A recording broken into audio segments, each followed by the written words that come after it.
Hello guys, welcome है आप सभी लोगों का एक बार फिर से पीएनबी बीसी यूट्यूब चैनल पर। गाइस, यदि आप एक सीएसपी संचालक हैं, तो 2025 में आप अपने सीएसपी के कार्य को एक्सेल शीट पे कैसे मैनेज करेंगे? आज की इस वीडियो में इसी के बारे में सीखेंगे। मेरा नाम है प्रवीण, आप देख रहे हैं पीएनबी बीसी यूट्यूब चैनल। तो चलिए शुरू करते हैं आज की इस वीडियो को। गाइस, वीडियो शुरू करने से पहले हम आपको बता देना चाहते हैं कि आज की वीडियो वॉच करने के बाद आपको क्या-क्या बेनिफिट होने वाले हैं।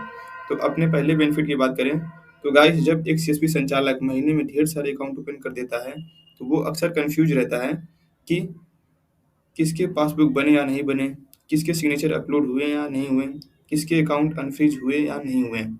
तो इन्हीं सब प्रॉब्लम को आज की इस वीडियो में आप दूर कर पाएँगे।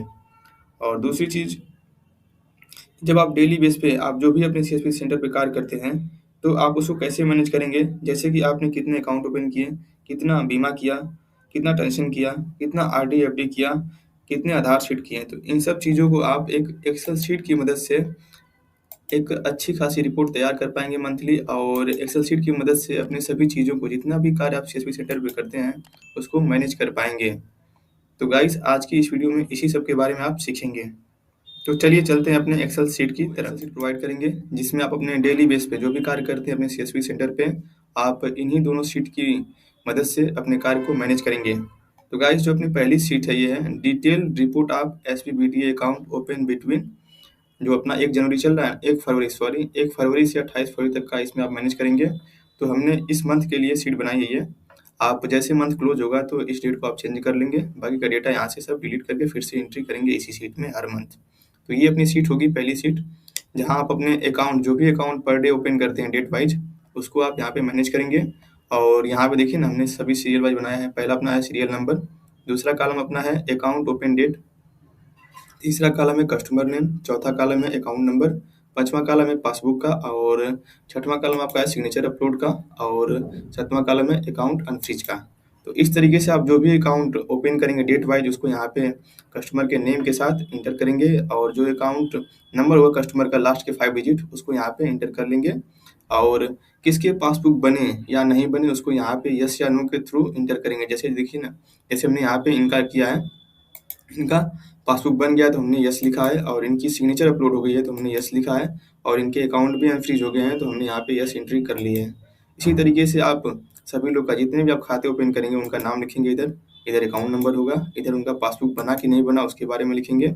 और नेक्स्ट है सिग्नेचर अपलोड का, सिग्नेचर उनके सिस्टम में अपलोड हुए या नहीं हुए बैंक से, उसको यहाँ पे आप यस या नो के माध्यम से एंट्री करेंगे। और नेक्स्ट होगा आपका अकाउंट अनफ्रीज, कि जिनके भी आपने अकाउंट ओपन किए हैं उनके अकाउंट अभी फ्रीज है या अनफ्रीज है, उसको यहाँ पे यस या नो के थ्रू शो करेंगे, जैसा कि हमने यहाँ पे एंट्री की है।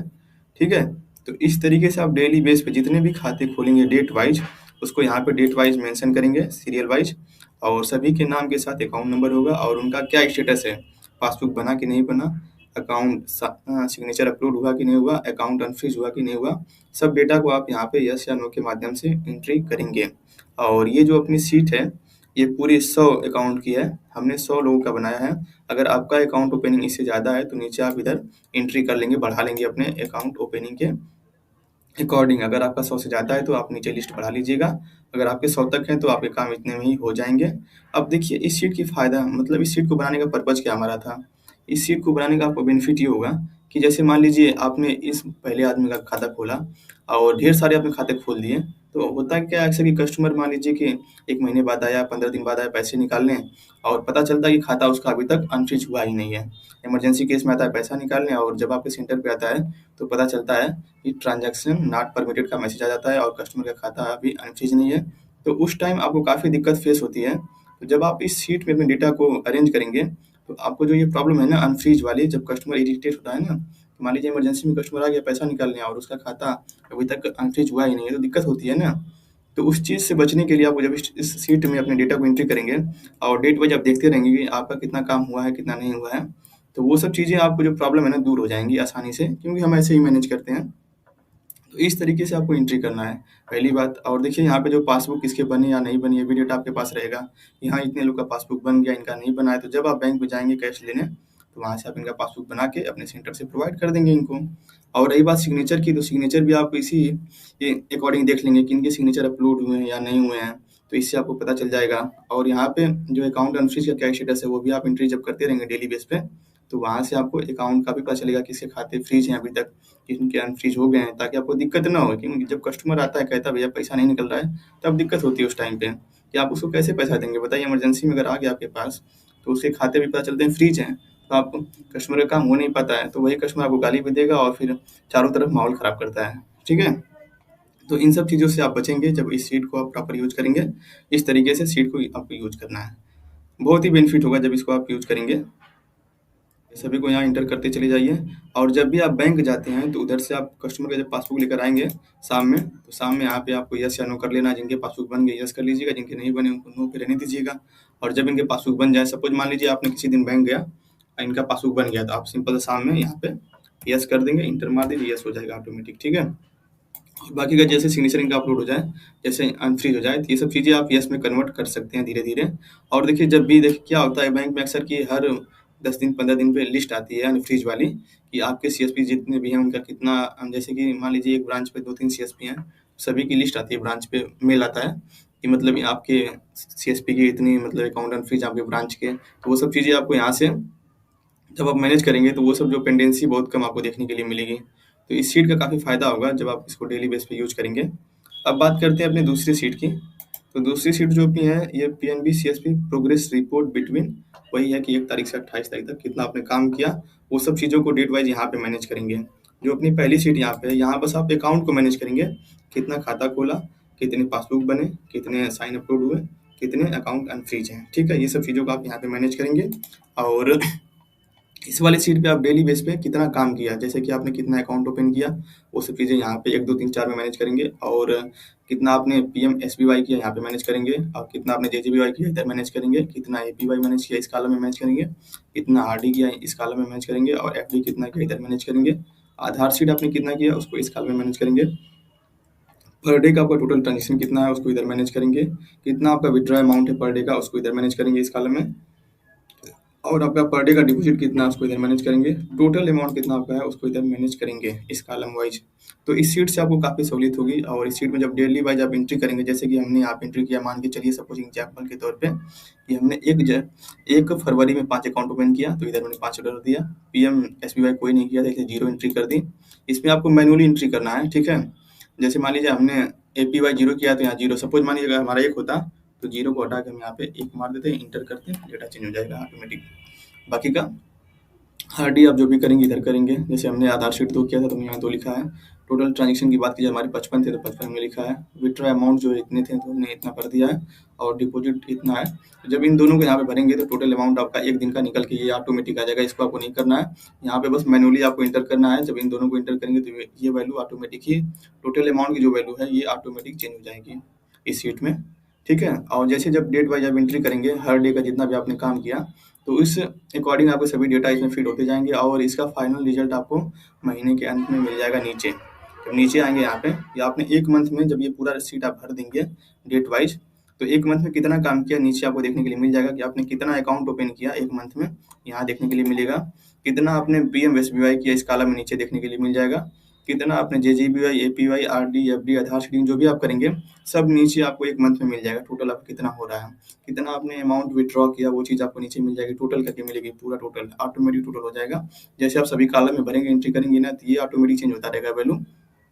और कितना आपने डिपॉजिट अमाउंट किया वो भी चीज़ें आपको नीचे देखने के लिए मिल जाएगी मंथ के एंड में टोटल। और आपका टोटल अमाउंट कितना है, यानी कि टोटल विथड्रॉ डिपॉजिट कितना है। जैसे यहाँ तो आपका सम होगा ही पर डे का इस वाले कॉलम में, लेकिन जब नीचे आएंगे यहाँ पे तो पूरा टोटल मिल जाएगा यहाँ पे कि आपका 1 मंथ में कितना डिपॉजिट, कितना विथड्रॉ हुआ, टोटल अमाउंट यहाँ पे आपको देखने के लिए मिल जाएगा। तो इस तरीके से इस शीट में आप डेली बेस पे अपने सभी कार्य को मैनेज करेंगे कि आपने अकाउंट कितना किया, आरडी, एफडी, आधार सीडिंग, विथड्रॉ, डिपॉजिट जो भी करेंगे, जो भी आप डेली बेस पे काम करते हैं अपने सीएसपी सेंटर पे, सारी चीज़ों को यहाँ पे मैनेज करेंगे। हमने जो ये शीट बनाई है मैक्सिमम हम इतना ही कार्य अपने सीएसपी सेंटर पे प्रोवाइड करते हैं। हम इसमें आरटीजीएस, नेफ्ट, फेफ्ट ये सब नहीं करते हैं। तो जो चीज़ें हम करते हैं उसी का हमने बनाया है। आप अपने अकॉर्डिंग शीट में बहुत चीज़ें ऐड भी कर सकते हैं कॉलम बढ़ा के। तो इतना हम करते हैं, इतना हमने बनाया है। ठीक है, तो इस तरीके से आपको पर डे को मैनेज करना है। जब इन सब चीज़ों को मैनेज करेंगे ना, तो आपको एक आइडिया मिलेगा कि हमने मंथ में कितना अकाउंट ओपन किया, आप देख पाएँगे यहाँ पे। कितना आरडी, एफडी अकाउंट ट्रांज़ैक्शन, ये सब चीज़ें आप देख पाएँगे। नहीं लोग कहते हैं कि हमारा कमीशन कम आ रहा है, तो वो लोग अक्सर होता क्या है कि वो लोग काउंट ही नहीं करते हैं। बस एवरेज करते हैं हमारा इतना हो रहा है, इतना कम क्यों आ रहा है। जब यहाँ पे आप मैनेज करेंगे, तो चीज़ें आपको दिखेंगी, कितना आपने ट्रांज़ैक्शन किया, क्या लाख का किया है, उसके अकॉर्डिंग कितना बन रहा है, कितना आना चाहिए। जब आप पर मंथ करेंगे, तो आपको एक आइडिया मिलेगा कि इतने लाख पे हमारा इतना आता है, तो अगले मंथ में अगर इतना हुआ है, तो इतना आएगा। तो वो सब चीज़ें जब आप रेगुलर करेंगे, तो उससे आपको बेनिफिट होगा और एक एनालिसिस आप कर पाएँगे खुद से अपना ही कि हमारा अगले मंथ कितना कमीशन आ सकता है। जब आप हर मंथ रेगुलर करेंगे इसको, तो आपको एक आइडिया मिल जाएगा कि इतने लाख पे हमारा इतना आता है, तो अगले मंथ अगर इतना हुआ तो कितना आएगा, वो सब चीज़ें आप खुद निकाल लेंगे। किसी से पूछने की ज़रूरत नहीं पड़ेगी आपको, सिंपल सा कि आपका कितना ट्रांज़ैक्शन हुआ है मंथ में, तो कितना आया पैसा, उसी के अकॉर्डिंग अगले मंथ में इतना ट्रांज़ैक्शन हुआ तो कितना आएगा, वो सब चीज़ें खुद से एनालिसिस कर लेंगे। तो इस चीज़ का काफ़ी फ़ायदा है हमारे हिसाब से, हम तो ऐसे ही मैनेज करते हैं। बाकी अगर हमने 2 शीट आपको प्रोवाइड कर दी, यहाँ पे देखिए। पहला शीट है आपका अकाउंट डिटेल का, बस यहाँ पे कि क्या स्टेटस रहेगा, जो भी आपने खाते खोले हैं, पासबुक बना, सिग्नेचर अपलोड, अकाउंट अनफ्रीज, ये सब चीज़ें देखिए ना। जैसे कि पासबुक तो आप खुद से एंट्री कर लेंगे। सिग्नेचर अपलोड जैसे कि किसी-किसी ब्रांच में खुद से ही करना होता है सीएसपी भाई को, और किसी-किसी ब्रांच में स्टाफ कर देते हैं। तो वो सब चीज़ें आप यहाँ से मैनेज करेंगे कि आपने कितना करवा दिया, कितना नहीं करवाया। ब्रांच से चेक करके डेटा एक बार हफ्ते-हफ्ते में अपना चेक कर लीजिए, कितना साइन अपलोड हुआ, कितना नहीं हुआ, वो सब चीज़ें करवा के एंट्री कर लीजिएगा। और अकाउंट अनफ्रीज खास तौर से इसको भी ध्यान दीजिएगा कि आपके कितने खाते फ्रीज हैं, क्योंकि सबसे मसला यहीं पर होता है कि क्योंकि कस्टमर के ना फ़ोन पे बन पाएँगे, ना गूगल पे बनेंगे, और ना ही वो आधार से पैसा निकल पाएगा जब तक कि उसके खाते फ्रीज हैं। तो ये वाला कॉलम बहुत ही इंपॉर्टेंट है, इसको ध्यान दीजिएगा।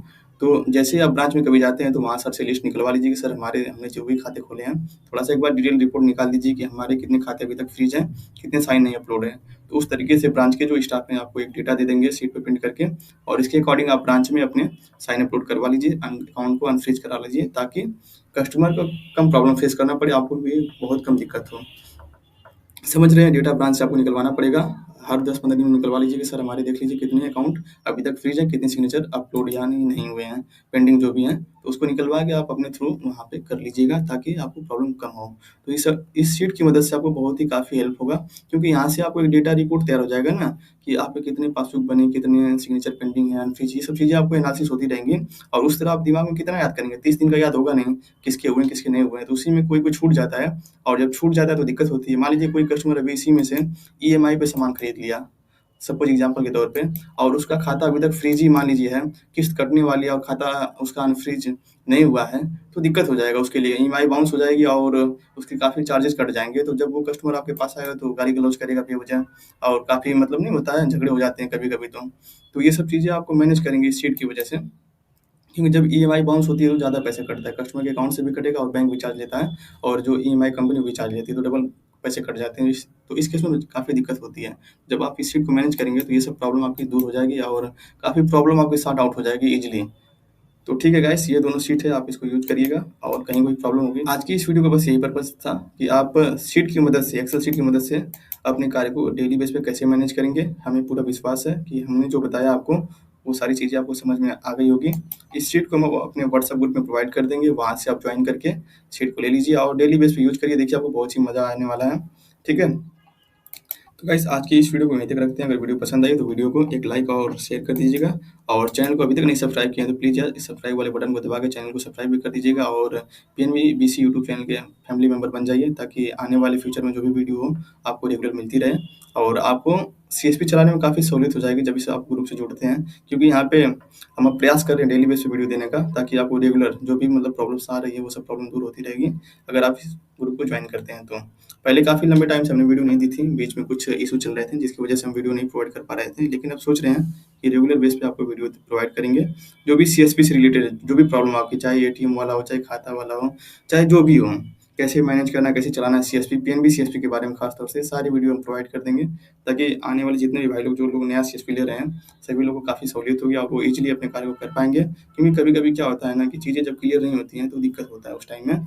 जब आपको चीज़ें क्लियर रहेंगी, तो आप सीएसपी आसानी से रन कर पाएँगे, और जब चीज़ें क्लियर नहीं रहेंगी, तो प्रॉब्लम होगी। क्योंकि सीएसपी में अकाउंट, जैसे मान लीजिए एटीएम पिन ही बनाना बहुत मुश्किल है, तो वो सब कैसे होगा? जैसे कि मान लीजिए कोई नया सीएसपी ले लिया, तो उसको पता ही नहीं होगा कि उसका यूपीआई, कस्टमर का यूपीआई कैसे बनाएँ, कैसे क्या करें, कैसे एटीएम पिन बनाएँ, वो सब चीज़ें काफ़ी प्रॉब्लम होगी। जो नए लोग सीएसपी ले रहे हैं और जो काफ़ी टाइम से रन कर रहे हैं, उनके लिए थोड़ा तो आपको आइडिया मिल गया कैसे क्या करना है, लेकिन जो लोग नए अभी हैं, उनके लिए काफ़ी दिक्कत होगी। तो जब आप इस ग्रुप को ज्वाइन करते हैं, तो काफ़ी चीज़ें हम अभी देने वाले हैं, तो उसमें आपको काफ़ी मदद मिलेगी और आप सीएसपी अच्छे से रन कर पाएँगे। तो गाइस आज की इस वीडियो को यहीं तक रखते हैं। अगर वीडियो पसंद आई हो तो फिर से दोबारा कह रहे हैं, वीडियो को लाइक कर दीजिएगा और सभी दोस्तों के साथ शेयर कर दीजिएगा। मिलते हैं अगली वीडियो में, तब तक के लिए अपना ख्याल रखिएगा। Thank you very much.